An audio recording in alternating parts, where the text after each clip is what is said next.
Roughly a year ago, the Biden inflation helped re-elect Donald Trump. Then just a couple weeks ago, the same problem, repackaged as an affordability crisis and stamped upon the Trump administration, helped elect Zohran Mamdani as mayor of New York City. These developments have reinvigorated the socialist wing of the Democratic Party that A, helped drive the failed Biden agenda in the first place, B, was relegated to a state of disarray by Trump's re-election, and C, then made Mamdani their new standard bearer. Uncharacteristically, Trump's response to voters' concerns sounded a bit like Joe Biden's did. A recent Wall Street Journal article noted Trump dismisses affordability concerns, insists prices are coming down. Hi, I'm Todd, and I've had the good fortune to live the American dream and to watch that dream become a reality for many others. These podcasts and my free Substack newsletter are my way of passing on some of what I've learned along the way. After a short break, we'll come back to look further at today's affordability problems. To understand our affordability issues, let's begin with the underlying economics of the matter. While a host of factors can have a temporary impact on prices, persistent inflation is, as Milton Friedman put it, always and everywhere a monetary problem. In other words, sustained inflation happens when central banks consistently increase the money supply or the amount of dollars in the system at rates that exceed growth in the real economy. As recent history has also taught us, in addition to consumer price inflation, excess money creation can also lead to asset inflations. In other words, when the Fed dumps too much money into the system, the excess money might inflate everyday prices, or it might cause the price of assets like homes to escalate, or in severe cases, it might push up both consumer prices and asset prices. Asset inflation can be an especially problematic issue for people who don't own assets, like homes or stocks, that at least temporarily benefit from these artificial inflations, which is one reason why the Fed's monetary manipulations of the past few decades have done so much damage to our system. Now, an important subtlety here is that when the Fed drives housing prices up by 50% without a commensurate increase in homebuyer incomes, it creates an affordability problem that persists even after inflation subsides. Even if subsequent increases in home prices, for example, then come back down to 2 to 3% a year, the previously created disconnect between home prices and income still exists. Surprisingly, both Biden and Trump's comments seem to reflect a lack of understanding of this reality.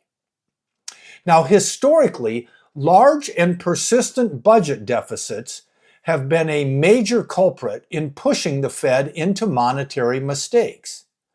When government spending exceeds revenues, the government can borrow to make up the funding gap, it can turn to the central bank's printing presses, or it can do both. And when debt levels are already high, it puts added pressure on the central bank to bear a greater burden of the government's largesse. So let's look at the politics of the Biden inflation.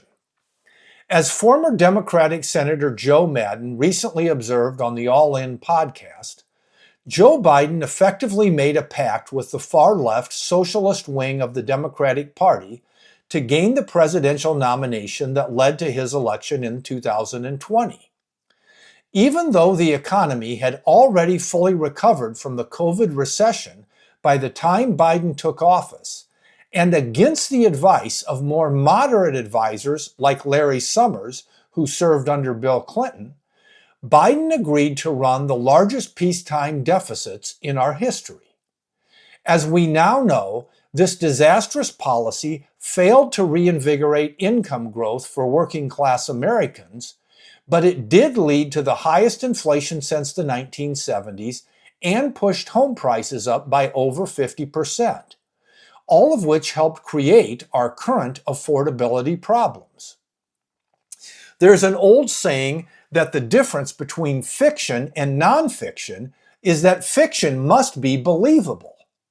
Somewhat unbelievably, the same socialist wing of the party that pushed Biden into the spending blowout that helped re-elect Donald Trump has now managed to rebrand the failure of those policies into the affordability crisis that helped Zohran Mamdani become mayor of New York City. What are we to make of this?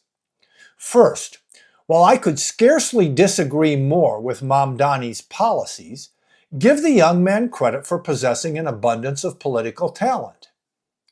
In addition, we should all take pride in living in one of the few countries in the history of the world where a first-generation ethnic and religious minority could rise to such commanding heights in such a short time. In this limited regard, bravo America. None of which is meant to dismiss the fundamental irony and danger in all of this. The socialist policies that helped elect Mamdani are designed to topple many of the foundations of Western civilization that created his historic opportunity in the first place. In effect, Mr. Mamdani is threatening to bite off the capitalist hand that fed him. Nonetheless, let's also remember Mamdani's victory came in a one-party city against a weak and disgraced member of his party's old guard. In other words, Andrew Cuomo could scarcely afford to rail against affordability problems that arose under another member of the Democratic old guard, Joe Biden, that voters see Cuomo as a part of. Like I said, if this was fiction, it would scarcely be believable. So now let's turn to the politics of the Trump administration. Like a wrecking ball accelerating down a mountainside, the socialist left has spent the last half-century amassing increasing influence over our educational system, traditional media, and more recently the Democratic Party. As they've done so, they've worked to replace free speech with cancel culture, of which the Hitlerization of Trump is the latest and perhaps most extreme example, to replace meritocracy with political appointment, i.e. DEI, or diversity, equity, and inclusion, and during the Obama and Biden administrations, the socialists worked to push spending and deficits up to levels that have moved us ever closer to their dream of replacing markets and entrepreneurs with politicians and their brain trusts as the chief architects of the economy. Now, given the real origins of the affordability issues that we discussed earlier, Trump's frustration with getting blamed for problems he inherited is understandable. But denying the existence of the issues is unlikely to work out any better for Trump than it did for Biden. Furthermore, browbeating the Fed into another round of easy money risks making things even worse. In a healthy economy, where market forces naturally keep incomes and prices aligned, 3% inflation for a short period of time might not be that big of a problem.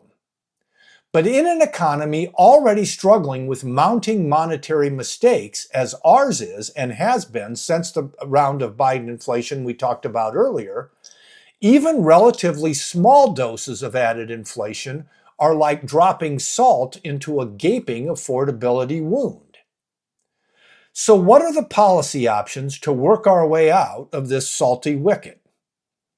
As noted above, the core problem is the excess money the Fed dumped on the system that has pushed prices out of line with stagnant incomes.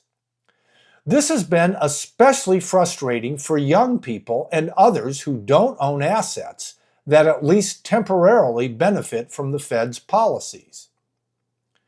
The solution to this problem is to unleash real economic growth while curtailing additional inflation, which will enable rising incomes to finally start catching up with inflated prices.